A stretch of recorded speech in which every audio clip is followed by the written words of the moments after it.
Here are some book recommendations if you want to understand the importance of metabolism. You may ask, what does an oncology hypothesis have in common with a psychiatry textbook and a book about bread? So here we go. The obesity code, Jason Fung. His argument is that body weight is a hormonal problem before it is a willpower problem, and that the device built on the willpower model failed for structural reasons. The diabetes code, same author. Next question. He argues type 2 diabetes should be understood as a condition of insulin resistance rather than a permanent sentence.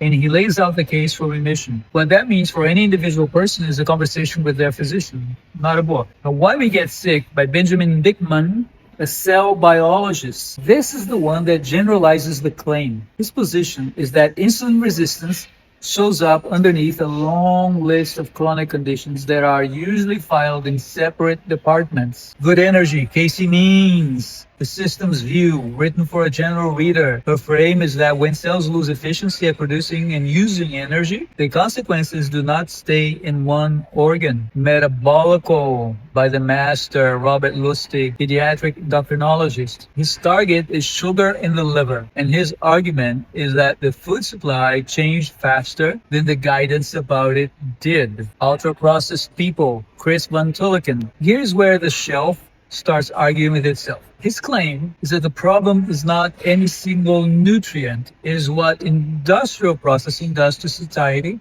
and how much you eat before you notice. The big fat surprise, Nina Teschel's a reconstruction of how dietary fat became the villain and how thin the evidence was at the moment the guidelines hardened around it. Contested loudly by people who were there. The case for keto, Gary Tobis, the dietary end of the same argument. Whether you find him persuasive or not, he is the clearest writer in the entire stack, which matters more than people admit. Brain Energy, Christopher Palmer, a Harvard psychiatrist. This is the jump. His proposal is that some psychiatric conditions have a metabolic component running underneath the symptoms.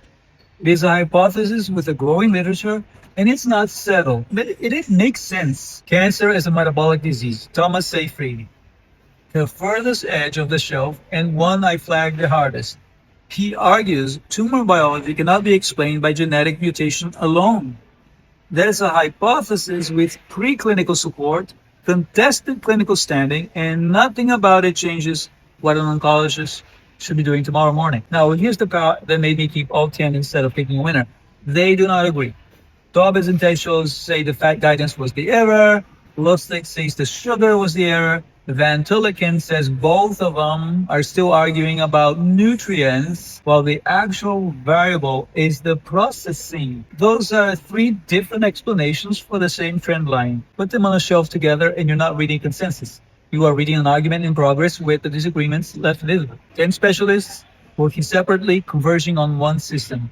I've been reading them for years and I'm still not fully decided, which is exactly why there are 10 of these and not one. My name is Ricardo Barreto. I work at the sourcing and documentation side of the biologics and peptide industry, which means I spend my week reading primary documentation most people in the space never get to see.